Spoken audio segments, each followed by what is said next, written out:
أعوذ بالله من الشيطان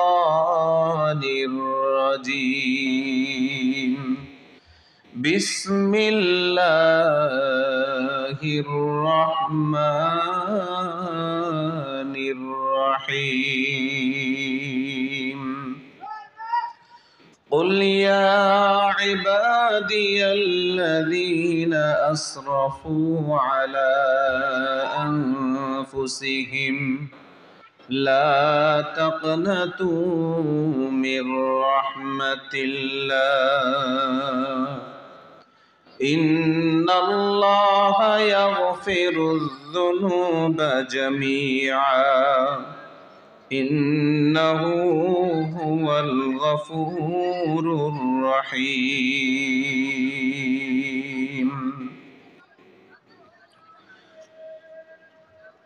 وقال رسول الله صلى الله عليه وسلم إن الله لا ينظر إلى صوركم وأموالكم ولكن ينظر إلى قلوبكم وأعمالكم أو كما قال عليه الصلاة والسلام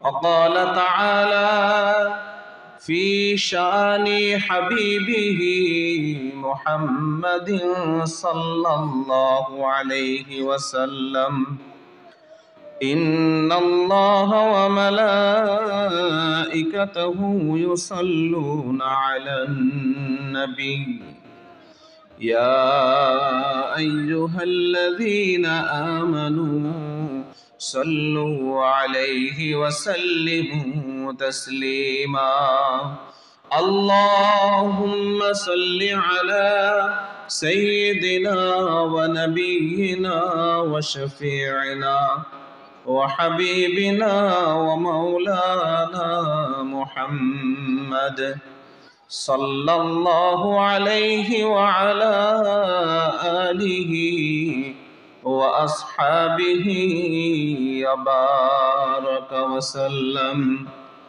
اللهم صل على سيدنا ونبينا وشفيعنا وحبيبنا ومولانا محمد صلى الله عليه وعلى آله وأصحابه وبارك وسلم بلغ العلا بكماله كشف الدجى بجماله حسنت جميع خصاله صلوا عليه وآله لا إله إلا الله لا إله إلا الله لا إله إلا الله لا إله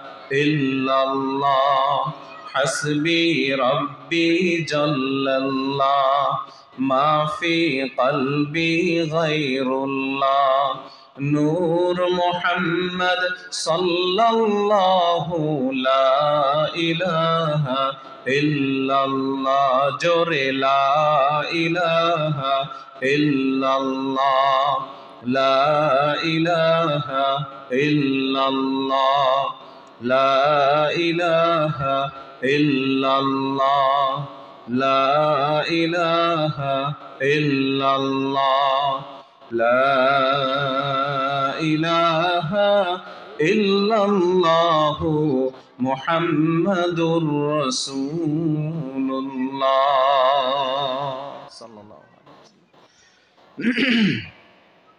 الحمد لله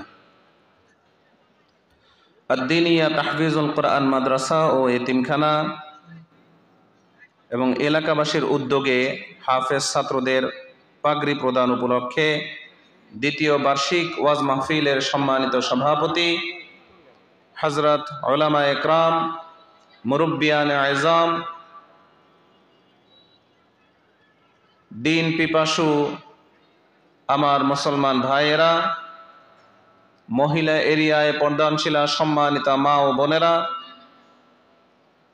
ছোট্ট ছোট্ট সোনামণিরা, সকলকেই জানাই আন্তরিক সালাম। আসসালামু আলাইকুম ওয়া রাহমাতুল্লাহি ওয়া বারাকাতুহু। সর্বপ্রথম রব্বুল আলামিনের দরবারে শুকরিয়া জ্ঞাপন করছি যে মহান মালিক আপনাকে আমাকে বাছাই করে এই জান্নাতের বাগানে আসার বসার সুযোগ করে দিয়েছেন। আমরা আমাদের মালিকের দরবারে শুকরিয়া জানাই, আলহামদুলিল্লাহ। লাখো কোটি দুরুদ ও সালাম বিশ্ব নবী, দয়ার নবী, মায়ার নবী, সর্বকালের সর্বযুগের সর্বশ্রেষ্ঠ সর্বশেষ নবী হযরতে মুহাম্মদুর রাসূলুল্লাহ সাল্লাল্লাহু আলাইহি ওয়াসাল্লামের উপর। প্রিয় হাজিরিন, আপনাদের এলাকায় কোরআনের এই মাহফিল কায়েম হয়েছে, আপনারা খুশি না বেজার? অবশ্যই আপনারা খুশি। আমি আপনাদের উপস্থিতি প্রমাণ করে আপনারা খুশি। তারপরেও জিজ্ঞাসা করলাম এজন্য, আপনারা বিক্ষিপ্তভাবে বসে আছেন, আপনারা খুশি বিধায় আসছেন। যারা খুশি না তারা আসে নাই, যারা খুশি তারাই আসছে। আবার আমার মুরব্বী বাবাদের ভাইদেরকে দেখতেছি, কিছু ভাই এবং মুরব্বী বাবারাও কয়েকজন আছেন যারা ঠান্ডার মধ্যে বসে আছেন। এত সুন্দর প্যান্ডেল তৈরি করা হয়েছে তো আপনাদের জন্য, আপনারা বাইরে বসছেন কেন? যদি আপনাদের নিচে বসতে সমস্যা হয়, চেয়ারে বসবেন, ঠিক আছে, চেয়ার নিয়ে এই পাশে চলে আসেন, প্যান্ডেলের ভিতরে চলে আসেন। আর এখানে যারা বিক্ষিপ্তভাবে ফাঁকা ফাঁকা করে বসে আছেন, বসার একটা আদব আছে, সব জিনিসের আদব আছে। বসার আদব হলো গায়ে গায়ে কাছাকাছি গোল হয়ে বসা। আমি সকলকে অনুরোধ করব আপনারা কাছাকাছি চলে আসেন, মেহেরবানি করে চলে আসেন আর জিকির করি লা ইলাহা ইল্লাল্লাহ, লা ইলাহা ইল্লাল্লাহ, লা ইলাহা ইল্লাল্লাহ, লা ইলাহা ইল্লাল্লাহ, লা ইলাহা ইল্লাল্লাহ, লা ইলাহা ইল্লাল্লাহ, লা ইলাহা ইল্লাল্লাহ, লা ইলাহা ইল্লাল্লাহ, লা ইলাহা ইল্লাল্লাহ, লা ইলাহা ইল্লাল্লাহ, লা ইলাহা ইল্লাল্লাহ, লা ইলাহা ইল্লাল্লাহু মুহাম্মাদুর রাসূলুল্লাহ। এখনো অনেক ভাই পিছনে বসে আছেন, চিন্তা করতেছেন যদি হুজুরের ওয়াজ পছন্দ হয় তাইলে থাকবো, সুরটুর যদি ভালো লাগে তাইলে থাকবো, আর যদি সুর ভালো না লাগে তাহলে যামুগা। এদিকে ইবলিস মিয়া তো আছেই, সে আইসা কইতাছে, এই এখনো বসে আছো তুমি? কালকে সকালবেলা তোমার দোকানে যাওয়া লাগবে ফজরের পরেই, তুমি এখনো এখানে বৈশা বৈশা ঘুম কামাই করতেছো, তাড়াতাড়ি গিয়ে ঘুমাও। কেউ বলতেছো তোমার বাচ্চা অসুস্থ, বাসায় কান্নাকাটি করতেছ, তুমি এখানে এসে বৈশা দিছো, বাচ্চার কাছে যাও। নানান ধরনের বুদ্ধি আইসা ইবলিস মিয়া দিতেছে। আর আল্লাহর ওই বান্দা তো নফসের সাথে জিহাদ করতেছে। তো যদি সে এই কাফেলা ছাড়া দূরে থাকে, একা থাকে, তখন কিন্তু শয়তান তাকে খুব সহজে কাবু করে ফেলতে পারে, ঠিক কিনা? আমরা একা থাকবো না, আমরা কান্নাহুম বুনিয়ানুম মারসুস, সীসা ঢালা প্রাচীরের ন্যায় শক্ত থাকবো ইনশাআল্লাহ। গোটা বিশ্বের 200 কোটি মুসলমান যদি এক হয়ে চলতো, তাহলে এই মুষ্টিমেয় কাফের মুশরিক বেদিন বেঈমানেরা মুসলমানদের কলিজার উপরে বোমা এভাবে ফেলতে পারতো না। মুসলমানরা যদি কাফের মুশরিক বেদিন বেঈমান ইহুদিদের পণ্যগুলো বর্জন করত, যুদ্ধ করতে পারে না, যেমন আমরা বাংলাদেশে পড়ে আছি, এত দূরে যাইতে পারি না, যদি খালি ওদের পণ্যগুলো বর্জন করতাম, তাও কাফেররা আমাদের পায়ে ধরতে বাধ্য হইতো। আপনারা দেখেন নাই ডেনমার্কে যখন বিশ্বনবী মুহাম্মদ সাল্লাল্লাহু আলাইহি ওয়াসাল্লামকে নিয়ে যখন কার্টুন ছবি আঁকলো, কার্টুনিস্টরা কার্টুন করে নবীজিকে অপমান করার চেষ্টা করতেছে, নবীজিকে নিয়ে ব্যঙ্গচিত্র তৈরি করলো, সারা পৃথিবীতে এর প্রতিবাদ জানানো হইল, মিছিল করা হইল, মিটিং করা হইল, প্রতিবাদ বিক্ষোভ করা হইল, তাদের কানের মধ্যে আওয়াজ পৌঁছায়ই না, তাদের গায়েও লাগে না। যে ইউসুফ কারজাবি রহমতুল্লাহ আলাইহি কাতার থেকে ইউসুফ কারজাবি বিশ্ববরণ্য আলেমে দ্বীন ছিলেন, তিনি দুনিয়ার থেকে বিদায় নিয়েছেন, আল্লাহ পাক তাকে জান্নাত নসিব করেন। আমিন বলেন। আল্লাহ পাক তার জীবনের গুনাহগুলি মাফ করে দেন, তার জান্নাতে তাকে উচ্চ মাকাম দান করেন। তিনি ওখানে বসে একটা ফতোয়া জারি করলেন। তিনি আরব দেশের খুব সমাদৃত একজন আলেম ছিলেন আরব বিশ্বে। তিনি একটা ফতোয়া দিলেন যে ডেনমার্কের পণ্য বর্জন করা মুসলমানদের জন্য ফরজ। ডেনমার্কের পণ্য বর্জন করা মুসলমানদের জন্য ফরজ। যখন এই ঘোষণা দিল, একসাথে ডেনমার্কের পণ্যের ধস নামলো। এখন দেখে সরকার যে খাইছে তো, এতদিন শয়তানি যা করছি, কিন্তু এখন তো আর পারা যাবে না, অর্থনীতি তো একেবারে ধ্বংস হয়ে যাবে। তখন করলো কি, রাষ্ট্রীয়ভাবে ক্ষমা চাইল। রাষ্ট্রীয়ভাবে ক্ষমা চেয়ে বলল যে না, কারো ধর্মীয় অনুভূতিতে আঘাত হানা উচিত হয়নি, এটা ঠিক না, এটা করলে এটা ভুল হবে, এটার জন্য আমরা দুঃখিত, আন্তরিকভাবে ক্ষমা প্রার্থী, ইত্যাদি ইত্যাদি। তাহলে প্রমাণ হইল তো যে ওদের পণ্যগুলা বর্জন করলে ওরা দুর্বল হয়ে যায়। মুসলমান আজকে যদি কলিজার মধ্যে মুসলমানদের জন্য রক্তক্ষরণ হইতো, যদি ব্যথা থাকতো, তাহলে ইহুদি খ্রিস্টানের পণ্য দিয়ে আপনার আমার অনুষ্ঠান চলতে পারতো না। আপনার আমার অনুষ্ঠানের মধ্যে ইহুদি খ্রিস্টানের কোক, ফান্ডা, মেরিন্ডা, স্প্রাইট না হইলে আমার অনুষ্ঠান জমে না। আপনার আমার ঘরের মধ্যে ইহুদি খ্রিস্টানের প্রসাধনী না থাকলে আমার ঘরের মধ্যে প্রসাধনী সুন্দর লাগে না। এটা মুসলমানের আখলাক হতে পারে না, মুসলমানের চরিত্র হতে পারে না। মুসলমান যদি তার মুসলমানিত্বের উপরে থাকতো, গোটা বিশ্বে 200 কোটি মুসলমান কি করে সামান্য কিছু লোক, আপনার এই যে ইসরায়েলের মধ্যে মাত্র কয়েক লাখ, 20 লাখ না 25 লাখ জানো, মাত্র না জানো আরো কম, মাত্র কয়েক লাখ ইহুদি কিভাবে চতুর্দিকে মুসলমান, মাঝখানে বসে মুসলমানদের কলিজের উপরে, মুসলমানদের মা বোনদের উপরে, মুসলমানদের নিষ্পাপ শিশুদের উপরে একের পর এক বম্বিং করতেছে, ছিন্ন ভিন্ন হয়ে যাচ্ছে তাদের দেহগুলো। মুসলমানরা তাকায় তাকায় দেখতেছে, তামাশা দেখতেছে আর নিন্দা জ্ঞাপন করতেছে। 56টা মুসলিম রাষ্ট্র, ওআইসি গঠন করা হয়, 56টা মুসলিম রাষ্ট্র একত্র বসে এরা একটা সিদ্ধান্ত উপনীত হওয়ার জন্য আলোচনা পেশ করলো। আলোচনা উঠাইলো, আমরা ইহুদিদের সাথে 2 ধরনের সম্পর্ক ছিন্ন করি আসেন। এক ধরনের সম্পর্ক হইল তাদের সাথে আমাদের কূটনৈতিক সম্পর্ক আমরা ছিন্ন করি। তাদের দেশে আমাদের রাষ্ট্রদূত থাকবে না, আমাদের দেশে তাদের রাষ্ট্রদূত থাকবে না। এটা হলো একটা। আর আরেকটা হইল তাদের প্রতি আমরা অর্থনৈতিক অবরোধ আরোপ করি। আমরা তাদের সাথে কোনো অর্থনৈতিক বাণিজ্য করব না, আমাদের সাথেও তাদের কোনো অর্থনৈতিক ব্যবসা বাণিজ্য থাকবে না। এই 2টা অস্ত্র যদি ওরা অ্যাপ্লাই করতে পারত, তাহলে এইভাবে হাজার হাজার মুসলমান মা বোনকে এভাবে মরতে হতো না, ইজ্জত বিলীন করতে হতো না, অসংখ্য বাবা মাকে তার সন্তান হারা হতে হতো না, শিশু বাচ্চাদেরকে বাবা মা হারা হতে হতো না। দুঃখজনক বিষয় হলো সামান্য 2টা সিদ্ধান্ত, একটা হলো কূটনৈতিক সম্পর্ক ছিন্ন করা, আর একটা হলো অর্থনৈতিক সম্পর্ক ছিন্ন করা, এই 2টায়ও তারা একমত হইতে পারে নাই।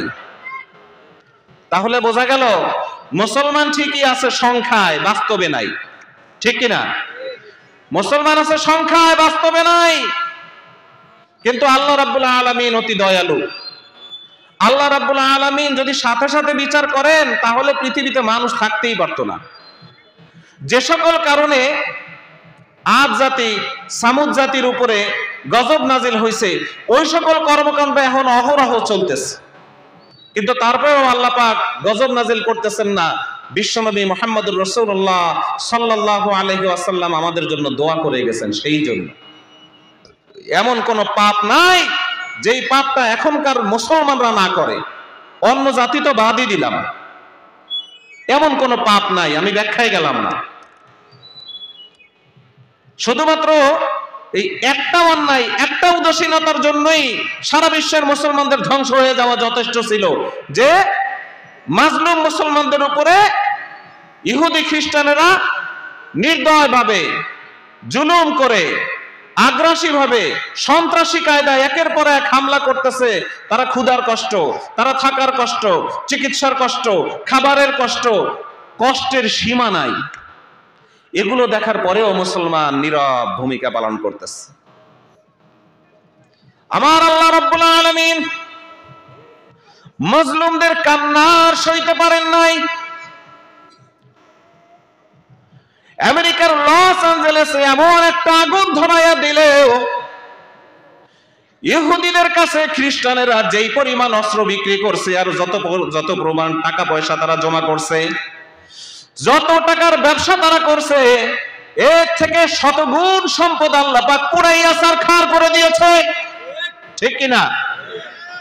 ওরা কয় টাকার বোমা বেচছে? আমেরিকা ইহুদির কাছে বোমা বিক্রির জন্য একের পর এক সমর্থন দিয়ে গেছে আর বোমা বিক্রি করছে। 200 টন, 500 টন, 100 টন বড় বড় বোমা উপর থেকে ফালাইছে আর বিল্ডিং ভাঙছে। ওরা কয়টা বিল্ডিং ভাঙছে? ওরা কত টাকার বোমা বিক্রি করছে?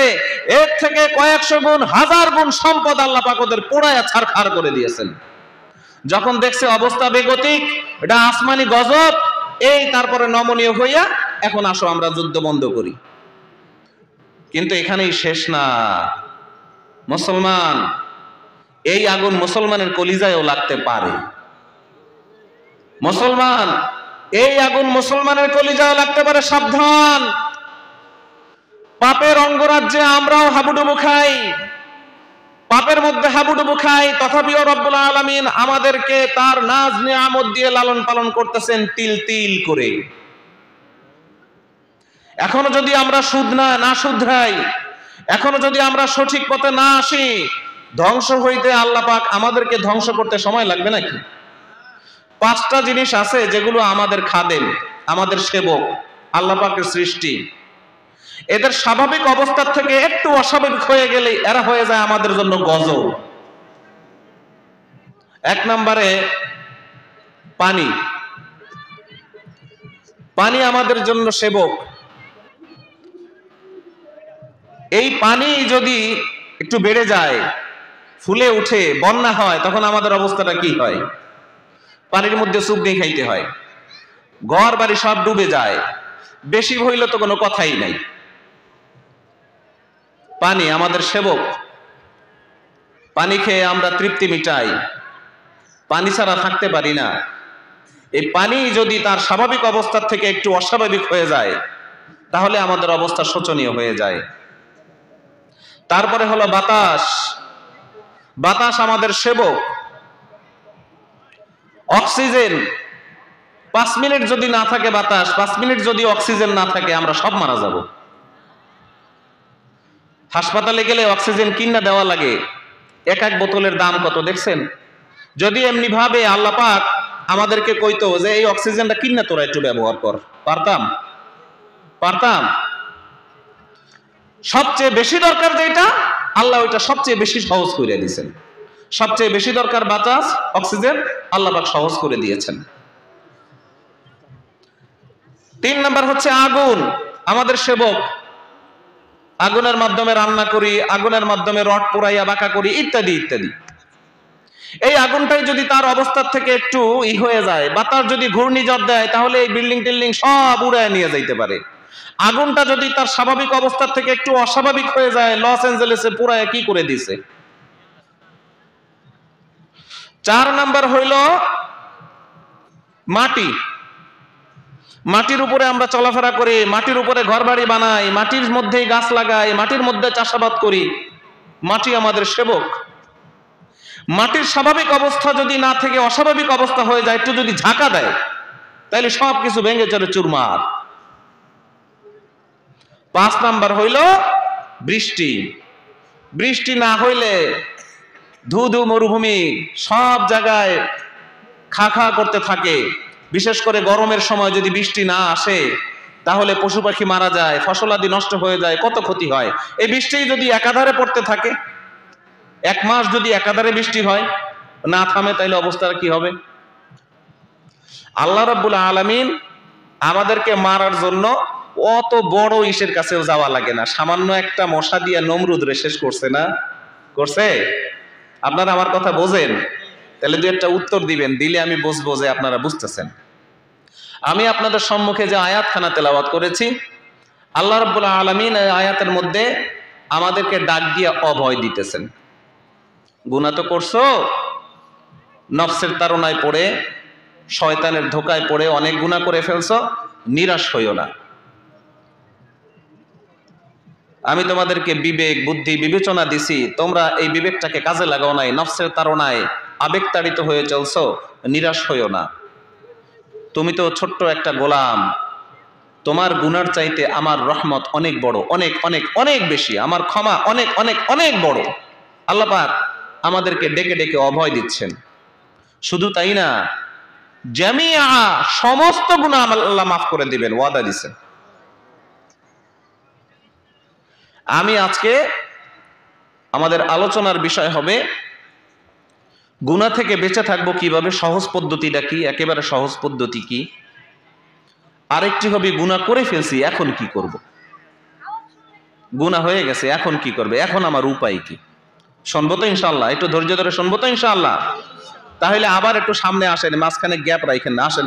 লা ইলাহা ইল্লাল্লাহ, পিছন থেকে সামনে চলে আসেন। লা ইলাহা ইল্লাল্লাহ, লা ইলাহা ইল্লাল্লাহ, লা ইলাহা ইল্লাল্লাহ, লা ইলাহা ইল্লাল্লাহ, লা ইলাহা ইল্লাল্লাহ, লা ইলাহা ইল্লাল্লাহ, লা ইলাহা ইল্লাল্লাহ, লা ইলাহা ইল্লাল্লাহ, মুহাম্মাদুর রাসূলুল্লাহ।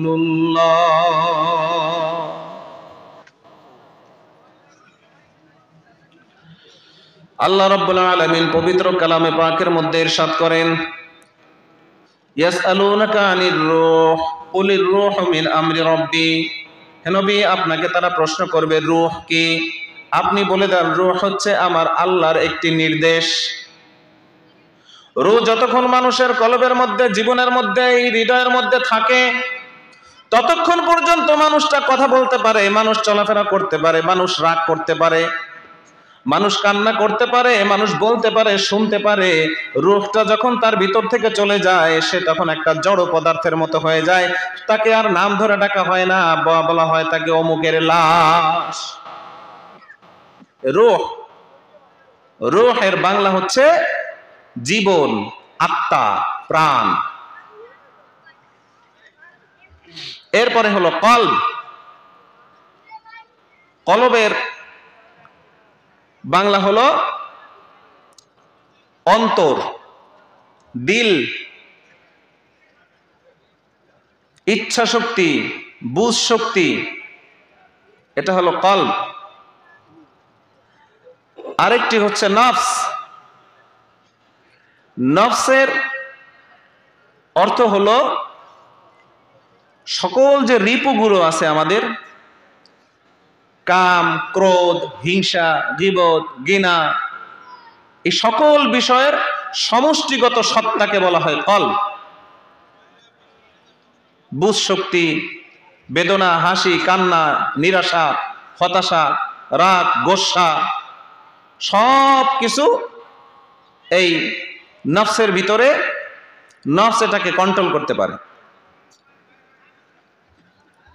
পেয়ারে হাজিরিন, নফসের তিনটা বৈশিষ্ট্য। নফসের কয়টা বৈশিষ্ট্য? তিনটা বৈশিষ্ট্য। একটা হলো নফসে আম্মারা, ওয়ামা উবাররিউ নাফসি ইন্নান নাফসা লাআম্মারাতুম বিসসু ইল্লা মান রাহিমা রাব্বি ইন্না রাব্বি লাগফুরুর রহিম। আমি আমার নফসকে নির্দোষ বলি না। ওমা উবাররিউ নাফসি ইন্নান নাফসা লাআম্মারাতুম বিসসু, নিশ্চয়ই নফস নিশ্চয়ই আমাকে খারাপ কাজের প্রতি আহ্বান করে, ধাবিত করে। ইল্লা মান রাহিমা রাব্বি, আমার রব যার প্রতি দয়া করেন, অনুগ্রহ করেন, তাকে ব্যতীত।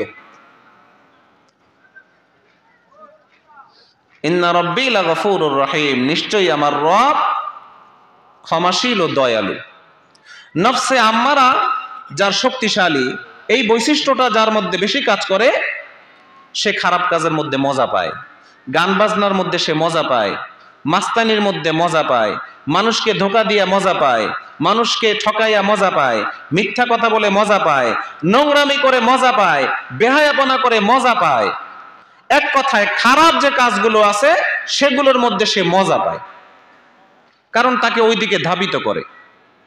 যদি কারোর মধ্যে এই বৈশিষ্ট্য থাকে তাহলে সে বুঝে নেবেন আপনার নফসে আম্মারাটা, আপনার নফসটা নফসে আম্মারার বৈশিষ্ট্যের মধ্যে আছে, খারাপ নফস। তাকে দ্রুত তওবা করতে হবে। খারাপ নফস, এটা হলো একটা বৈশিষ্ট্য।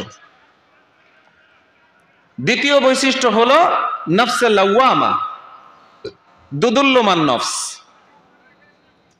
লা উকসিমু বিয়াউমিল কিয়ামা ওয়ালা উকসিমু বিন-নাফসিল লাওয়ামা। আল্লাহ রাব্বুল আলামিন পবিত্র কালামে পাকের মধ্যে শপথ করতেছেন, লা উকসিমু বিয়াউমিল কিয়ামা, কিয়ামতের দিবসের শপথ করে বলতেছি, কিয়ামতের দিবসের কসম। ওয়ালা উকসিমু বিল লাওয়ামা, এবং নফসে লাওয়ামার কসম। লাওয়ামা হলো ওই নফস যেই নফস গুনাহ করার পরে, পাপ করার পরে তার মধ্যে অনুভূতি অনুতপ্ত হয়, তার মধ্যে অনুভূতি জাগ্রত হয়, আমার কাজটা করা ঠিক হয় নাই, অনুভূতি জাগ্রত হয়, তওবার অনুভূতি তার মধ্যে জাগ্রত হয়। এটা হলো নফসে লাওয়ামা। এই প্রকৃতির মানুষ যারা আছে তাদের জন্য মাফ পাওয়া সহজ, তাদের জন্য মাফ পাওয়া কি সহজ। নফসে আম্মারার বৈশিষ্ট্য হলো ইবলিসের মধ্যে থাকে, ওর মধ্যে অনুভূতি জাগ্রত হয় না। ইবলিস আল্লাহ পাকের হুকুম অমান্য করার পরে আল্লাহ পাক যখন তাকে লানত দিয়া দিল, তখন সে অনুতপ্ত না হয়ে, ক্ষমা না চেয়ে, উল্টা আরো বলল, আমি এতদিন ধরে ইবাদত করছি, তারপরে আজকে আমাকে এভাবে লানত দিয়ে দেওয়া হইল, আমার চাইতে নিম্নমানের ব্যক্তিকে সেজদা করতে বলা হইল, আমার মান মর্যাদা ক্ষুণ্ণ করা হইল, আমার কিছু চাওয়ার আছে। কি কি চাওয়ার আছে? কিয়ামত পর্যন্ত হায়াত চাই, দিলাম। আদমের জন্য আজকে আমাকে লানত দেওয়া হয়েছে, আদমের রগে রগে শিরায় শিরায় প্রবেশ করার ক্ষমতা চাই, দিলাম। অন্তরের মধ্যে গিয়া ঢুইকা ওয়াসওয়াসা দেওয়ার পাওয়ার চাই, দিলাম। পৃথিবীর যে জায়গায় ইচ্ছা সেখানে আমি বসবাস করার অধিকার চাই, দিলাম। কারো প্রতি আমি মুখাপিকি থাকবো না, আমার খাদ্য খাবার, আমার বাহিনী আমি গঠন করব, আমাকে এই পাওয়ার দিতে হবে, দিলাম। সব দিয়ে টিয়া এরপরে আল্লাহ পাক বলতেছেন, শোন, গুনাহ করাইতে করাইতে করাইতে করাইতে একেবারে জাহান্নামের কিনারে নিয়ে দাঁড় করাবি, ওই সময় যদি আমার বান্দা বান্দি আমার দিক তাকাইয়া বইলা ফালায়, আস্তাগফিরুল্লাহ আস্তাগফিরুল্লাহ রাব্বি মিন কুল্লি যামবিন ওয়া আতুবু ইলাইহি লা হাওলা ওয়ালা কুওয়াতা ইল্লা বিল্লাহিল আলিয়্যিল আযীম। রব্বুল আলামিন নফসের ধোঁকায় পড়ে, শয়তানের ধোঁকায় পড়ে অসংখ্য গুনাহ করছি মালিক, আপনার কাছে ক্ষমা চাই, মাফ চাই। আপনি তো আমার মালিক, আমি আপনার গোলাম, দয়া করে মায়া করে আমাকে মাফ করে দেন, আমি আমার বান্দা বান্দিকে ওই সময় ক্ষমা করে দেব। সেই কথাটাই আল্লাহ পাক এই আয়াতের মধ্যে বলতেছেন, কুল ইয়া ইবাদিয়াল্লাযীনা আসরাফু আলা আনফুসিহিম লা তাকনাতু মির রাহমাতিল্লাহ। হে নবী, আপনি বলে দেন, হে আল্লাহর গোলামেরা, আল্লাহর বান্দারা, আল্লাহর ইবাদতকারীরা, তোমরা যারা নফসের গোলামি করছো, তোমরা যারা তসরুফ করছো, হাতের তসরুফ করছো, চোখের তসরুফ করছো, জবানের তসরুফ করছো, তোমাদেরকে ডেকে ডেকে আল্লাহ রাব্বুল আলামিন বলতেছেন, লা তাকনাতু মির রাহমাতিল্লাহ। নিজের নফসের উপরে তুমি জুলুম করছো, তোমাকে আল্লাহ পাক একটা সুন্দর বিবেক দিয়েছে, বুদ্ধি দিয়েছে, বিবেচনা দিয়েছে, একটা কল্প দিয়েছে, এটা দেওয়ার পরেও তুমি নফসের গোলামি করছো।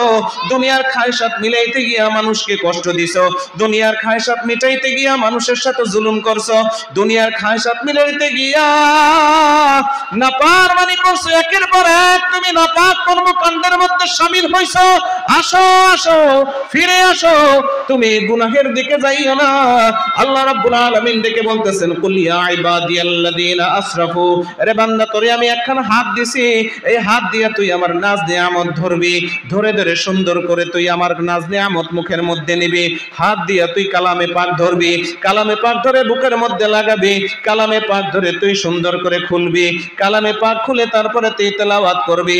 সুন্দর একটা জবান দিছি, কত মানুষকে বোবা বানাইয়া রাখছি, কথা বলতে পারে না। আমি তোরে একটা জবান দিছি, জিহ্বা দিছি, এই জিহ্বা দিয়া তুই মিথ্যা কথা বলবি না, মানুষের সাথে ধোঁকাবাজি করবি না, খারাপ কথা বলবি না, অহেতুক কথা বলবি না। ওই কথাই জবান দিয়া আল্লাহর জিকির করবি, আল্লাহর গুণগান গাবি, নবীজির প্রতি দুরূদ শরীফ পাঠ করবি, আর আমার কোরআন পড়বি।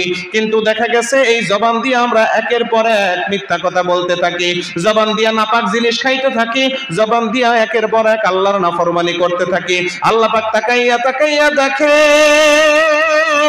রে বান্দা তোরে লালন পালন করার জন্য অসংখ্য মাখলুক আমি সৃষ্টি করছি। তাকাইয়া দেখ যে গরুটার সৃষ্টি করলাম, গরুটার বাছুর দুধ খাওয়ার জন্য ছটফট করে, কিন্তু ওই বাছুরটাকে আমি দুধ খাইতে দেই না। বাছুরটার তুই বাইন্দা রাখোস রশির মধ্যে, আর ওই গরুর দুধ তুই দহন করস, বাছুরটা ছটফট করে, আর গরুটা কেমন যেন তাকাইয়া বলতে থাকে, রে যে বাছুর, আমাদেরকে সৃষ্টি করা হয়েছে আল্লাহর এই গোলামদের জন্য, আমাদের মাধ্যমে তারা দুধ পান করবে, দুধ পান করে আল্লাহর নিয়ামতের শুকর আদায় করবে, আল্লাহ কুদরতি দুইটা পায়ের মধ্যে কপালটাকে ঠেকাইয়া দেবে। এজন্যই আমাদেরকে সৃষ্টি করা হয়েছে। দুধ দহন করার পরে যতটুকু থাকে ততটুকুই তুই খাস। কেমন যেন এইভাবে মা তার বাচ্চাটাকে কথা বলে বলে সান্ত্বনা দেয়। ছোট্ট মুরগি বানানো হয়েছে, এখন পর্যন্ত বাচ্চাগুলি সব বড় হয়ে পারে নাই। বাড়িতে মেহমান আসছে, আর কোন মুরগি নাই, ঘরে টাকা পয়সাও নাই, বাচ্চাওয়ালা মুরগিটাকেও কখনো কখনো জবাই দেওয়া লাগে। ছোট্ট ছোট্ট বাচ্চাগুলি টেউ টেউ করে আর চতুর্দিকে ঘরে আর মাকে খোঁজে। আমার আল্লাহ তাকাইয়া তাকাইয়া দেখে, রে গোলাম, তোরে খাওয়ানোর জন্য আমি মুরগিগুলা বানাইছি, ওদের কষ্ট আমার সহ্য হয়, তোর কষ্ট আমার সহ্য হয় না। গরুর কষ্ট আমার সহ্য হয়, তোর কষ্ট আমার সহ্য হয় না। তোরে খাওয়ানোর জন্য কত নাজ নিয়ামত বানাইলাম, অসংখ্য আম বানাইলাম, এক এক আমের মধ্যে এক এক রকম স্বাদ দিলাম, অসংখ্য ফল বানাইলাম, এক এক ফলের মধ্যে এক এক রকম স্বাদ দিলাম, অসংখ্য মাছ সৃষ্টি করলাম, এক এক রকম মাছের মধ্যে এক এক রকম স্বাদ দিলাম। এত কিছু দেওয়ার পরে ওরে গোলাম, আমার গোলামি না করে দুনিয়ার মানুষের পিছে পিছে দৌড়াও, অমুক নেতা তমুক নেতার পিছে দৌড়াইয়া তোমার মূল্যবান সময়টা নষ্ট করো। হায়াতে জিন্দেগি দিছি তোমার সবচাইতে দামি জিনিস, এই জিনিসটাকে তুমি অপচয় করতেছো, এই জিনিসটাকে তুমি দাম দিতেছো না। এমন একটা সময় আসবে যেই সময়টা তুমি আল্লাহর কাছে তুমি বায়না করতে থাকবা, মালিক আর একটা বার আমাকে দুনিয়ায় পাঠাও, দুনিয়ার সমস্ত কাজ বাদ দিয়া কেবলমাত্র শুধুমাত্র একমাত্র তোমার গোলামি করব। ওই সময় তোমাকে আর দেওয়া হবে না, আরে বান্দা তুই অনেক অন্যায় করছো, অনেক গুনাহ করছো, এত কিছু দেখার পরেও তোরে যে আমি আদর করে বানাইছি, তুমি আমি শ্রেষ্ঠত্ব দান করছি, তোর প্রতি আমার মায়া বেশি। লা তাকনাতু মির রাহমাতিল্লাহ, আমার রহমত থেকে তুই নৈরাশ হইস না। তোর নফসের উপরে যত জুলুম করছো সব আমি মাফ করে দেব, তুই ফিরায় তওবা কর, বাজ আ হরজে হাসতি বাজ আ, সওবার তওবা শিকস্তি বাজ আ। আল্লাহ আল্লাহ আল্লাহ আল্লাহ, জোরে আল্লাহ আল্লাহ আল্লাহ আল্লাহ আল্লাহ। পানি আছে পানি?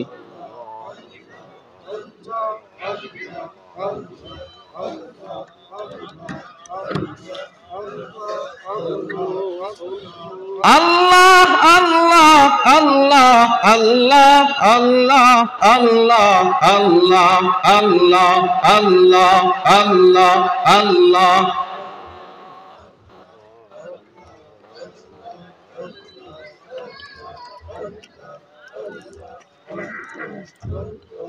ফিরায় ফিরায়, শতবার তওবা করার পরেও আবার ফিরায়, তোর জীবনের সমস্ত গুনাহগুলি মাফ করে দেব।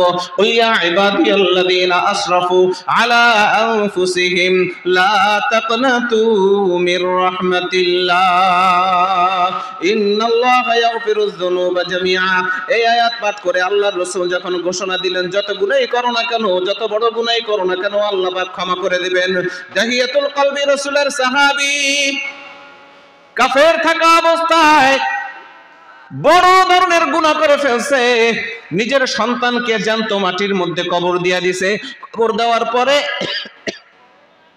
কবর দেওয়ার পরে তার মধ্যে অনুভূতি জাগ্রত হয়েছে।